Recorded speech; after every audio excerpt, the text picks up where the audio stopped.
Start करते हैं आज का क्लास। तो आज का जो हमारा टॉपिक है वो है इकोलॉजी एंड इकोसिस्टम। ठीक है, दो क्वेश्चन यहाँ से इसके टॉपिक से स्टार्ट होते हैं, वहीं से पुट होंगे आपके कि इकोलॉजी की खोज किसने करी थी और इकोसिस्टम, यानी कि इनके बारे में सबसे पहले किसने बताया था। तो इकोलॉजी के बारे में जो बताया था वो बताया था अर्नेस्ट हैकल ने, और इकोसिस्टम के बारे में बताया था टैंसले ने। ठीक है, अर्नेस्ट हैकल एंड टैंसले, ये दो वो लोग थे जिन्होंने इकोलॉजी और इकोसिस्टम के बारे में बताया था। तो पहला टॉपिक हम उठाएंगे अपना इकोलॉजी। क्या होता है इकोलॉजी, क्या होती है? देखो अभी तक हमने जो पढ़ा था वो क्या पढ़ा था, मानव और पर्यावरण के बीच का संबंध।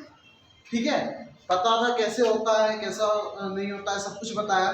ठीक है, उसके ऊपर क्या प्रभाव पड़े क्या नहीं पड़े वो सारा कुछ बताया। आज हम लोग बात करेंगे उस टॉपिक पे, क्या इकोलॉजी क्या होती है।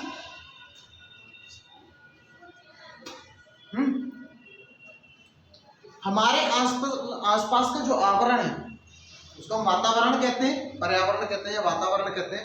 ठीक है, वो वातावरण और जो जीव समुदाय का मतलब जानते हो, पेड़ पौधे मनुष्य जानवर जो भी है, जितनी लिविंग थिंग्स हैं वो सब क्या कहलाती है, जीव समुदाय। यानी कि एटमॉस्फेयर और जो लिविंग थिंग्स हैं यानी कि वातावरण और जीव समुदाय के बीच का जो रिलेशन होता है उसको हम क्या कहते हैं, इकोलॉजी कहते हैं। ठीक है, एटमॉस्फेयर एंड लिविंग थिंग्स के बीच का जो रिलेशन होता है दैट इज कॉल्ड इकोलॉजी। ठीक है, मान लीजिए ये हमारा आसपास का क्या है, ये आपका एक जीव समुदाय है पूरा। धरती मान लो, धरती पे जितने भी जीव पाए जाते हैं, ठीक है, ये पूरा क्या हो गया, जीव समुदाय हो गया। और इसके आसपास जो पर्यावरण है, ठीक है, क्या है, पर्यावरण है, चारों तरफ होगा, इधर भी होगा, इधर भी पर्यावरण आएगा, इधर भी पर्यावरण आएगा। इसी तरीके से जो भी आसपास का आपका पर्यावरण है, ठीक है, इनके बीच में क्या होता है, एक रिलेशन क्रिएट होता है। क्या होता है, एक रिलेशन क्रिएट होता है जिसको हम क्या कहते हैं, क्या कहते हैं, इकोलॉजी। हाँ, इसको क्या कहते हैं, इकोलॉजी कहते हैं। जिसको किसने बताया था सबसे पहले, अर्नेस्ट हैकल ने बताया था। किसने बताया था, अर्नेस्ट हैकल ने। ठीक है, तो इकोलॉजी की डेफिनेशन अगर पता है तो इकोलॉजी की डेफिनेशन समझ में आ गया। क्या होता है, यानी कि जीव समुदाय और पर्यावरण के बीच का है, जीव समुदाय और वातावरण के बीच का जो संबंध होता है, लिविंग थिंग्स और एटमॉस्फेयर के बीच बिटवीन जो रिलेशन क्रिएट होता है दैट इज कॉल्ड इकोलॉजी। ठीक है, इकोलॉजी की जो सबसे मेन ब्रांच है उसको हम कहते हैं स्वपारिस्थितिकी। इसको हिंदी में पता है इकोलॉजी को क्या कहते हैं, पारिस्थितिकी। ठीक है, स्वपारिस्थितिकी का मतलब होता है, स्व का मतलब क्या होता है, जो अपने आप चले, ऑटोमेटिक हो, इसीलिए उसको हम कहते हैं ऑटो इकोलॉजी। ठीक है, ऑटो इकोलॉजी, स्वपारिस्थितिकी। ठीक है, ऑटो इकोलॉजी में क्या बताया था कि जैसे ये तो पूरे जीव समुदाय की बात है, टोटल जितने भी लिविंग थिंग्स हैं। ठीक है, अब क्या होता है, हर मनुष्य के लिए अलग अलग तरीके का पर्यावरण के साथ संबंध होता है। किसी को ठंड ज्यादा लगती है, किसी को ठंड कम लगती है, कोई पौधा कहीं उगेगा कोई पौधा कहीं उगेगा। ठीक है, जैसे कि आपने देखा होगा यहाँ पर जो नॉर्मली हमारा जो सरफेस होता है, जो प्लेन होता है, वहां पर जो पौधे होते हैं उनके पत्ते क्या होते हैं, बहुत चौड़े चौड़े होते हैं। ठीक है, जैसे आप सागवान का पेड़ ले लीजिए या फिर आप केले का पेड़ ले लीजिए, तो इनके पत्ते क्या होते हैं, बड़े बड़े होते हैं, चौड़े चौड़े पत्ते होते हैं। लेकिन जैसे जैसे आप माउंटेन्स की तरफ जाएंगे, जैसे जैसे आप हाइट लेंगे, वैसे वैसे वो पत्ते क्या होते जाते हैं, छोटे होते जाते हैं। और एक हाइट पर जाकर वो पत्ते बिल्कुल सुई की तरह हो जाते हैं, बिल्कुल छोटे छोटे बारीक बारीक हो जाते हैं। तो हर किसी का अपना एक अलग पर्यावरण होता है। ठीक है, एक अलग रिलेशन होता है पर्यावरण के साथ। तो अगर कोई एक बंदा, कोई एक लिविंग थिंग एक रिलेशन क्रिएट करता है पर्यावरण के साथ, तो वो हमारा क्या कहलाता है, ऑटो इकोलॉजी कहलाता है, स्वपारिस्थितिकी कहलाता है। ठीक है, एक बंदा, एक सिंगल पर्सन, चाहे वो एक पेड़ पौधा हो, मतलब एक पेड़ पौधा का मतलब ऐसा नहीं कि एक पौधा, पौधों की पूरी प्रजाति करती है। ठीक है, एक पौधा हो गया, मनुष्य हो गया, जीव जंतु कोई भी हो सकता है। ठीक है, मछली जल के अंदर तो अपना रह सकती है, जल के बाहर नहीं रह सकती। क्यों? क्योंकि उसका जो रिलेशन है वो वाटर के साथ है। हम लोग जल के अंदर बहुत देर तक नहीं रह सकते क्योंकि हमारा रिलेशन उस तरीके का है। ठीक है, तो क्या होता है कि ये क्या कहलाता है, अगर पूरे समुदाय की बात करें, पूरे जितने भी लिविंग थिंग्स हैं उन सबका जो अगर एटमॉस्फेयर के साथ रिलेशन होगा तो वो इकोलॉजी। और सिंगल एक पर्सन का, सिंगल एक बंदे का अगर आप पर्यावरण के साथ संबंध दिखा रहे हैं तो वो क्या कहलाता है, ऑटो इकोलॉजी कहलाता है। ठीक है, अब इकोलॉजिकल फैक्टर्स की बात करते हैं, बहुत मोस्ट इंपॉर्टेंट है किसी भी कॉम्पिटिटिव एग्जाम्स के लिए कि इकोलॉजिकल फैक्टर्स क्या होते हैं। ठीक है, इकोलॉजिकल फैक्टर्स का मतलब समझते हैं आप लोग, यानी कि इस इकोलॉजी पर, इस पर जो हमारा क्या है पारिस्थितिकी है, इस पर जो प्रभाव डालेगा, ठीक है, जो इफेक्ट डालते हैं वो कहलाते हैं इकोलॉजिकल फैक्टर्स। ठीक है, तो आज जो अगला टॉपिक हम लेंगे, पहले तो ये बताइए इकोलॉजी समझ में आ गया? थोड़ा तेज बोला करेंगे। इकोलॉजी समझ में आया? Very good. और ऑटो इकोलॉजी, ऑटो इकोलॉजी क्या होता है?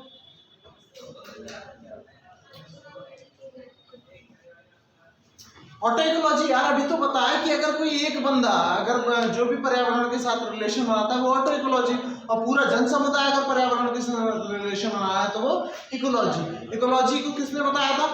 अर्नेस्ट हैकेल ने। और इकोसिस्टम को किसने बताया? टैक्सले ने। अब हम क्या की बात करेंगे? इकोलॉजिकल फैक्टर पे।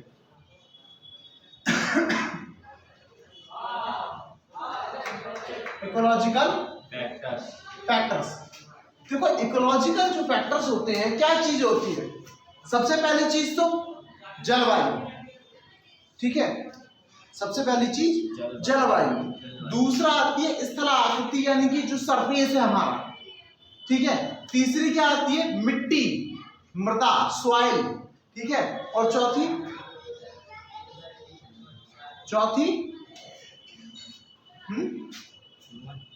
अरे नहीं भाई, ह्यूमन तो बहुत अलग चीज है, जो माइक्रो ऑर्गेनिज्म पाए जाते हैं। ठीक है, वो सारे कुछ आएंगे।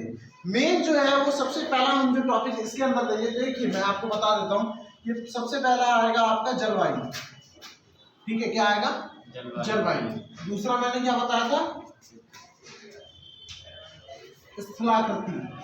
ठीक है, तीसरा मृदा यानी कि सॉइल, और चौथा क्या होता है? माइक्रो ऑर्गेनिज्म, हिंदी में क्या कहते हैं? जीवाश्म। ठीक है, क्या आएंगे? जीवाश्म। ठीक है, जीवाश्म। जीवाश्म का मतलब जानते हो?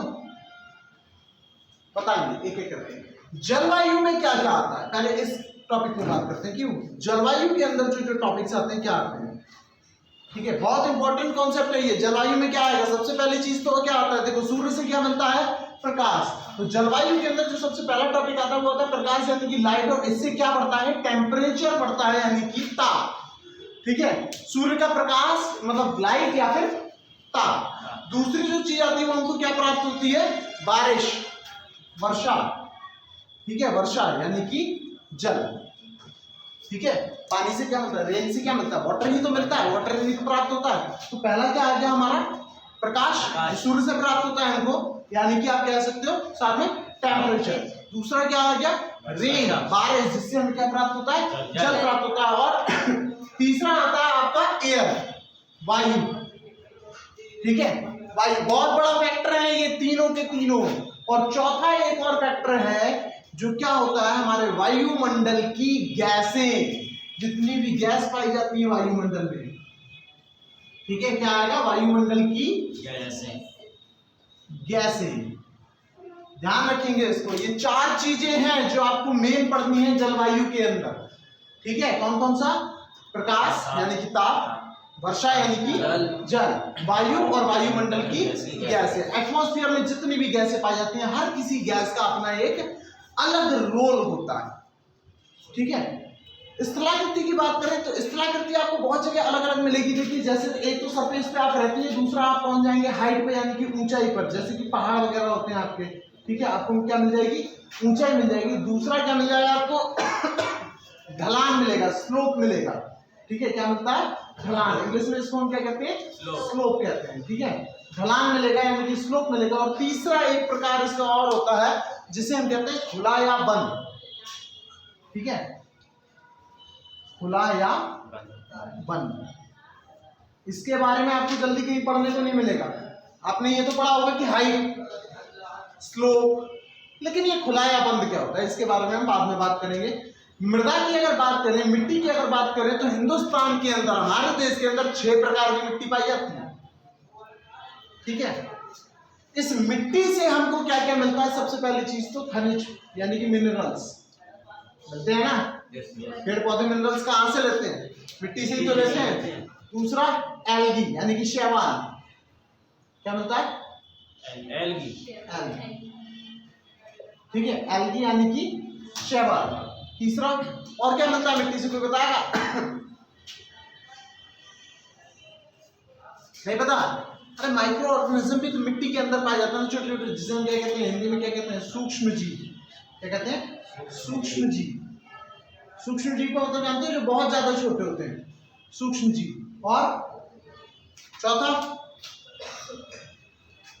मिट्टी के अंदर होने वाली रिएक्शंस, जिसे हम क्या कहते हैं? मृदा अभिक्रिया। मृदा अभिक्रिया मेन ये है। ठीक है, अब चलिए आज हम बात करेंगे इसकी, जलवायु की। इसमें जो आता है वो मैं आपको बताऊंगा एक एक करके। ठीक है, वो बात की बात है। आज बात करेंगे जलवायु की। ठीक है, जलवायु में आपके 4 चीजें आती हैं: प्रकाश, वर्षा, वायु और वायुमंडल की गैसें। ठीक है, इसका क्या इफेक्ट आएगा, इसका क्या इफेक्ट आएगा, इसका और इसका, एक एक करके इस टॉपिक पे बात करेंगे। ठीक है, ध्यान रखिएगा आज के टॉपिक को, इस चीज को हटा देता हूँ, इन पे बात करते हैं। ठीक है, समझ में तो आ रहा है ना? Yes sir. चलिए, बहुत अच्छी बात है। हाँ, तो प्रकाश पहला टॉपिक उठाते हैं। प्रकाश की सबसे पहले यानी कि टेम्परेचर की बात करते हैं। क्या इफेक्ट डालता है भाई टेम्परेचर? आधे बच्चे कहेंगे बैठे हुए कि सर टेम्परेचर बढ़ता है, गर्मी लगती है, कम हो जाता है तो ठंड लगती है। ये आता है ना? टेम्परेचर बढ़ गया सर, हमको गर्मी लगने लगेगी, टेम्परेचर कम हो जाएगा तो हमको सर्दी लगने लगेगी। होता है ना? क्या कोई और भी काम होता है? टेम्परेचर बहुत ज्यादा बढ़ जाए तो, या बहुत ज्यादा कम हो जाए तो? एक लिमिटेड टेम्परेचर तक ही तो बढ़ता है घटता है। एक लिमिट रहती है टेम्परेचर की भाई, ना इससे ज्यादा जाएगा और ना इससे अगर उससे कम या ज्यादा होगा तो ये जो अर्थ का टेम्परेचर है, जस्ट इमेजिन ये 65 या 70 डिग्री सेल्सियस हो जाए, क्या रुक पाओगे? रुक पाओगे? इतना ही माइनस में चला जाए, क्या तब रुक पाओगे?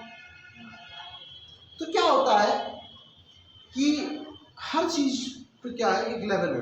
तो ध्यान रखना कि जो इंटरनेशनल लेवल है, वर्ल्ड लेवल, मतलब विश्व स्तर पर हर वनस्पति का, यानी वनस्पतियों का जो टेम्परेचर होता है वो कैसा होता है? फिक्स होता है। ठीक है, वनस्पतियों का टेम्परेचर क्या होता है? फिक्स होता है। और जो वर्ल्ड है, मतलब हमारा इंडिया है, यहां पर डिपेंड करता है बारिश के ऊपर। ठीक है, अगर वर्ल्ड लेवल पर बात करोगे किसी भी पेड़ पौधे की, तो बात करेंगे हम किसके ऊपर? टेम्परेचर के ऊपर। और यहां बात करेंगे ह्यूमिडिटी के ऊपर। ह्यूमिडिटी का मतलब जानते हैं क्या होते हैं? सेकंड इफेक्ट, आर्द्रता, जल। ठीक है, तो जैसे क्या है कि आप खुद बताओ, टेम्परेचर बढ़ने पर जो ह्यूमिडिटी है वो इंक्रीज होगी या डिक्रीज होगी? टेम्परेचर बढ़ने पर ह्यूमिडिटी इंक्रीज होगी या डिक्रीज होगी? डिक्रीज होगी, पक्का। लेकिन टेम्परेचर इंक्रीज होता है हमारे लिए तो ज्यादा पसीना आने लगता है, ऑयली हो जाती है स्किन। तो ह्यूमिडिटी इंक्रीज होती है, डिक्रीज होती है?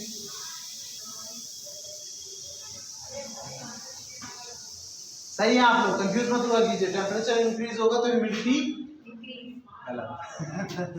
टेम्परेचर जितना इंक्रीज होगा ह्यूमिडिटी उतनी इंक्रीज होगी, और टेम्परेचर अगर डिक्रीज हो रहा है तो ह्यूमिडिटी भी क्या हो जाएगी? डिक्रीज हो जाएगी।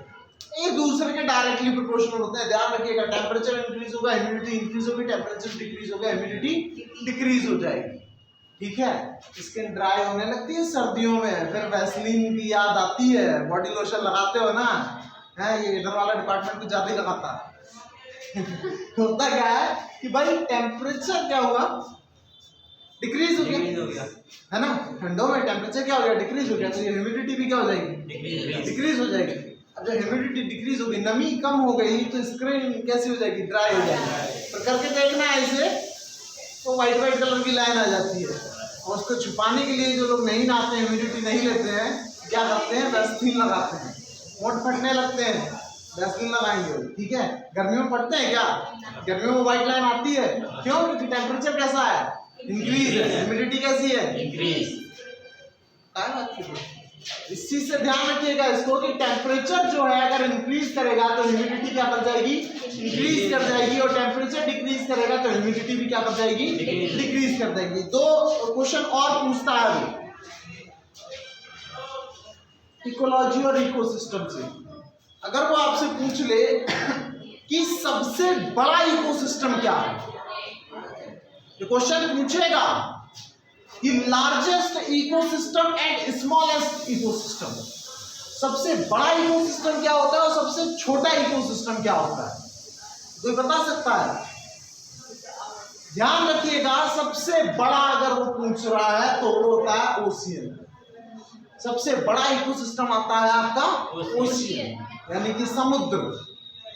और जो छोटा, सबसे छोटा इकोसिस्टम आता है वो आता है आपका ड्रॉप, यानी कि बूंद। पानी की एक बूंद जो है वो सबसे छोटा इकोसिस्टम है, और वही बूंद बूंद बढ़ के क्या हो गया, पूरा का पूरा समुंदर बन गया। तो ये क्या हो जाएगा, सबसे बड़ा इकोसिस्टम, ठीक है। बूंद बूंद से घड़ा बनता है, और घड़े से क्या बन गया, नदी, और नदी से समुंदर, ठीक है। तो छोटा सा इकोसिस्टम, सबसे छोटा इकोसिस्टम ड्रॉप, और सबसे बड़ा इकोसिस्टम ओशियन। ध्यान रखेंगे इस चीज को, ठीक है। एक चीज यहां से और निकल कर आती है, इस टॉपिक के ऊपर भी बात करेंगे। फोटोसिंथेसिस के बारे में पढ़ा होगा, कुछ बायोलॉजी के भी स्टूडेंट बैठे हैं यहाँ पर, तो फोटोसिंथेसिस के बारे में पढ़ा होगा। क्या होता है फोटोसिंथेसिस, हिंदी में कहते हैं प्रकाश संश्लेषण। हाँ बताओ, हैं Plant make their food by the help of sunlight, air, water. Plants make their food by the help of sunlight, water and carbon dioxide। क्या भूल जाते हो भाई, हैं? बिना उसके थोड़ी चल जाओगे। तो क्या है, प्लांट्स क्या करते हैं, अपना फूड बनाते हैं किसकी हेल्प से, carbon dioxide, sunlight and water. तीनों यहाँ आते हैं, आ रहे हैं। यानी कि यही है जो तुमको जिंदा रखे है, समझ के रखना है। क्योंकि अगर प्लांट्स अपना फूड नहीं बनाएंगे तो तुमको ऑक्सीजन नहीं मिलेगी। तो यही है, ये सबसे बड़ा इफेक्ट है इकोलॉजी। बताया था ना अभी, क्या रिलेशन एटमॉस्फेयर और किसी भी लिविंग थिंग के बीच का, वही क्या कहलाएगा, इकोलॉजी कहलाएगा। एटमॉस्फेयर आपका क्या आ गया, देखिए ये भी एटमॉस्फेयर में आ गया, ये भी, और इन्हीं से क्या हुआ, प्लांट्स ने अपना फूड बनाया, और प्लांट्स ने अपना फूड बनाया तो आपको भी अपना फूड मिलेगा, और वहीं से आपको ऑक्सीजन भी मिलेगी ना। फोटोसिंथेसिस से जो आएगी ना ऑक्सीजन, क्योंकि प्लांट्स वही तो रिलीज करेगा, ठीक। तो अब जरा इस चीज को समझिएगा। एक पेड़ है, मैं ड्राइंग बहुत खराब हो गया, ऐसे नहीं बनाएगा, ठीक है। ये एक पेड़ है, ठीक है। अब इसको क्या है कि यहां पर हमारा सन आ गया, ठीक है, सूर्य देवता यहाँ पर उपस्थित हो गए हैं, तो यहां से तो क्या मिल जाएगा, सनलाइट मिल गया। वाटर के लिए इसके पास क्या सोर्स है, वाटर के लिए क्या सोर्स होंगे एक प्लांट के पास,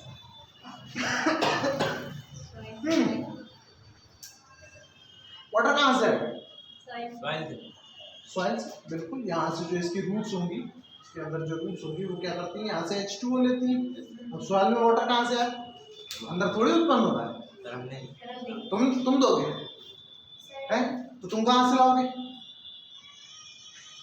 अगर तुम दोगे, चल मान लिया कि पेड़ को तुमने पानी डाल दिया, तुम कहाँ से लाओगे, घर पे बनना है क्या, मैंने सोचा कहीं 2H के मॉलिक्यूल और एक का मॉलिक्यूल मिला के घर पे बना लेते हो, है हमारे पास टेक्निक, हम पानी बनाते हैं, नहीं ना, क्या करेंगे, आ गया ना दूसरा, बारिश, ठीक है, क्या लोगे भाई, लेक ही तो होगी आपके पास, एक लेक है या ओशियन है या कुछ भी है, इसी से तो क्या होगा, इसी में वाटर भरा हुआ है, यही तो रिजर्व होगा अंदर, यही तो अंदर जाएगा। यहाँ पे भी कहाँ से आया कि भाई यहाँ पर ये बादल था, ये बरसेगा, ड्रॉप ड्रॉप ड्रॉप ड्रॉप गिराएगा और क्या आएगा, पानी आएगा, वही क्या होगा, रिजर्व होगा। और जब ये रिजर्व होगा तभी तो ये यहाँ जाएगा, तभी तो इसको मिलेगा। और CO2 इसको कहां से मिल जाती है, हमसे, है ना, हम छोड़ते तो हैं, अप्पू करते हैं तो छोड़ा, वो भी इसने यहाँ पर ले लिया, फिर ये क्या बनाएगा, जो चाहिए हमें। क्या इतने से काम चल जाएगा? फोटोसिंथेसिस में क्या यही है? एक चीज भूल रहे हो, एक चीज भूल रहे हो, अगर मैं ये तीनों चीजें दे दूं तो क्या पेड़ खाना बना लेगा? या क्लोरोफॉर्म नाम की भी एक चीज होती है जो चाहिए ना। अच्छा चलिए, पानी उसने ले लिया जड़ से, ध्यान रखिएगा क्लोरोफॉर्म को भी, पानी ले लिया जड़ से, ये कार्बन डाइऑक्साइड कैसे लेता है? कार्बन डाइऑक्साइड लेता है ना। अब हमारी तो नाक और मुंह है, हम तो सांस लेते हैं, पेड़ कैसे लेता है? पत्तियों से। पत्तियों में ऐसा क्या होता है? पत्तियों में क्या होता है? छोटे छोटे क्या? स्टोमेटा। ठीक है, पत्तियों में क्या होता है, जैसे ये पेड़ है, इसकी एक पत्ती ले लेते हैं यहाँ पर, तो कोई भी ये इस तरीके से ये एक पत्ती आ गई, ठीक है, तो इस पत्ती में कुछ इस तरीके से आपको ये संरचना मिलेगी। आप बीच में छोटे छोटे बहुत सारे से यहाँ पर छेद होते हैं, छिद्र होते हैं बहुत सारे, यही क्या कहलाते हैं? स्टोमेटा कहलाते हैं। सनलाइट और CO2 यही ऑब्जर्व करते हैं और देते हैं। भाई पानी तू ले ले, ये पानी ऊपर चढ़ के जाता है इन पत्तियों तक, CO2 क्लोरोप्लास्ट में होता है, क्योंकि पत्तियां हरी होती है, पेड़ का तना हरा होता है, पत्तियां होती है ना सबसे ज्यादा हरी, उनमें क्या होता है?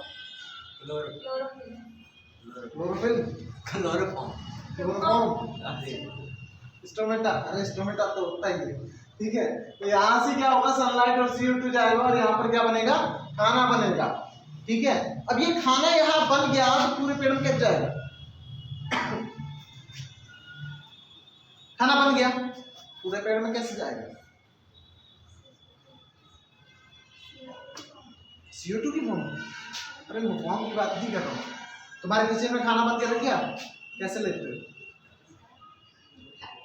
अरे आप खाते हो, आपके पास तक आता होगा तभी तो खाते होंगे, कि मतलब किचन में खाना बन के रखे हैं, हम प्लेट में खा रहे हैं, बना रखा है किचन में, खाया आपने, सर्व होता है ना।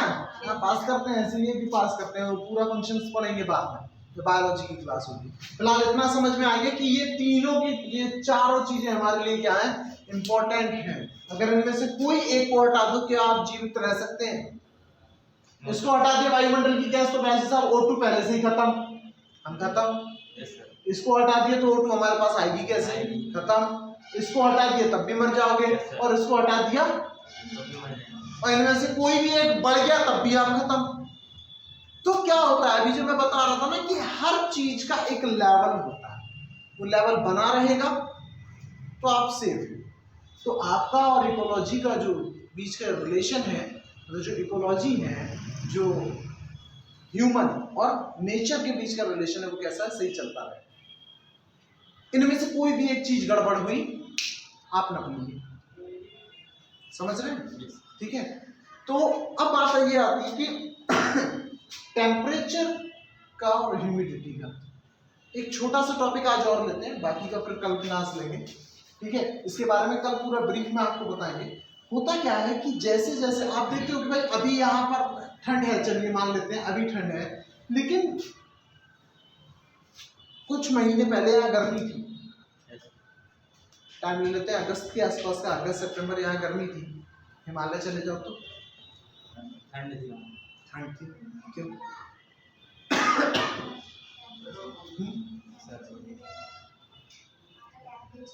वहां का टेम्परेचर लो रहता है, क्यों? अच्छा कितना लो होगा? अगर आपसे कोई अंदाजा पूछ रहे कि भाई मैं एट द टाइम यहाँ खड़ा हूँ, अब मैं यहाँ से 1 किलोमीटर हाइट पे जाता हूँ, टेम्परेचर कितना लो हो जाएगा?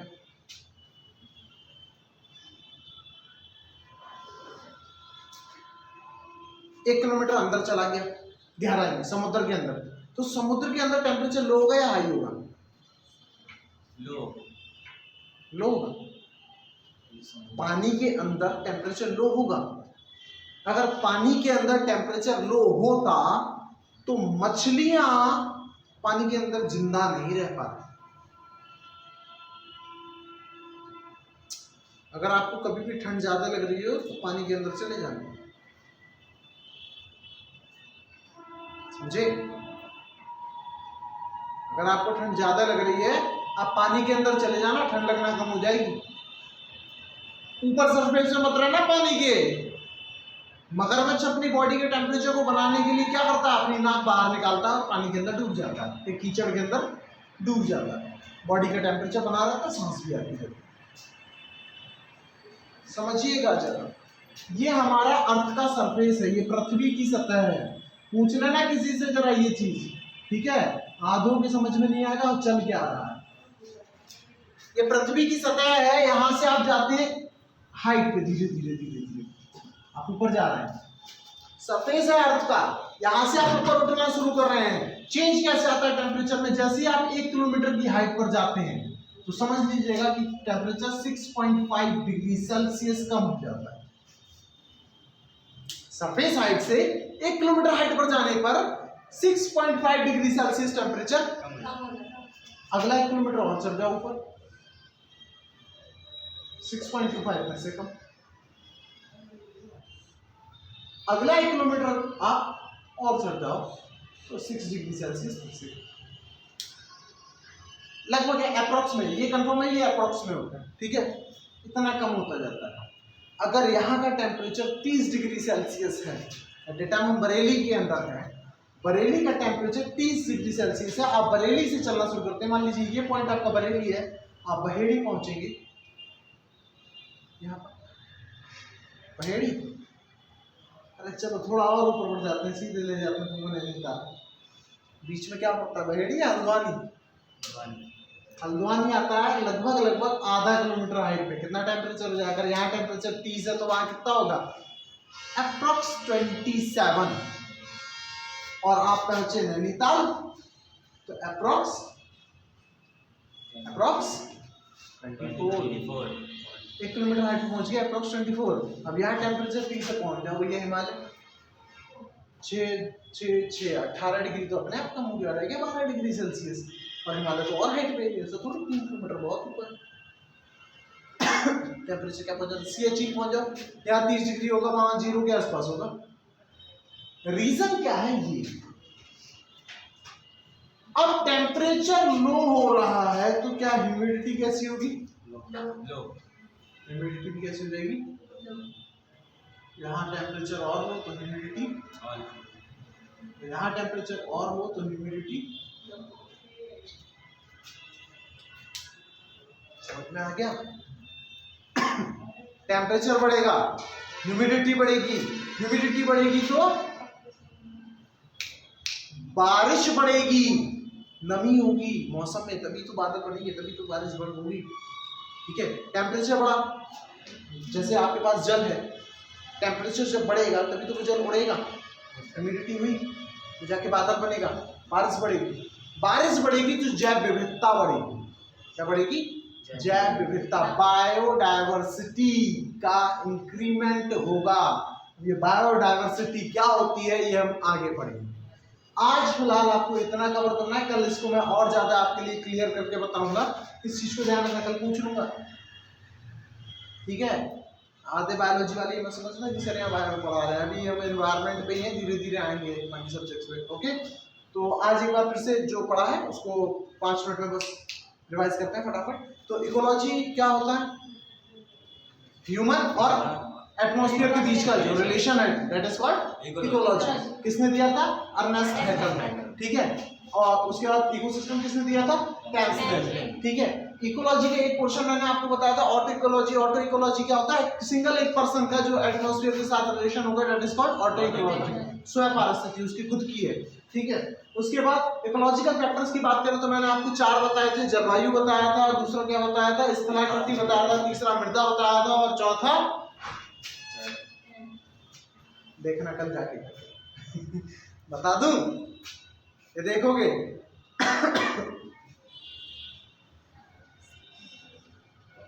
बता दी। अरे यार देख लेना, हैं ना, मैं बता दूं, देख क्या ना पूछूंगा कल। जलवायु के अंदर मैंने 4 फैक्टर आपको बताए थे, स्थलाकृति के अंदर कुछ फैक्टर बताए थे, ऐसे ही मृदा के अंदर ऐसे ही मैं नहीं बताना चाहते कि ना। सबसे छोटा इकोसिस्टम क्या बताया था? सबसे बड़ा ओशियन, सबसे बड़ा ओशियन और सबसे छोटा ड्रॉप। 1 किलोमीटर ऊपर जाने पर क्या होता है? कितना टेम्परेचर डिक्रीज होता है? हाँ, देखिए 6.5। अच्छा 6.5। और 1 किलोमीटर और चले जाओ तो 6.25। और एक और चले जाओ 6। ठीक है, अप्रोक्सीमेट। ठीक, ह्यूमिडिटी इंक्रीज होती है तो टेम्परेचर इंक्रीज होता है, ह्यूमिडिटी इंक्रीज होगी तो टेम्परेचर डिक्रीज होता है। ठीक है, समझ में आया ना? Okay clear. आज का क्लास यही खत्म करते हैं, कल इसके बारे में पढ़ के आइएगा, बाकी कल बताते हैं। Thank you.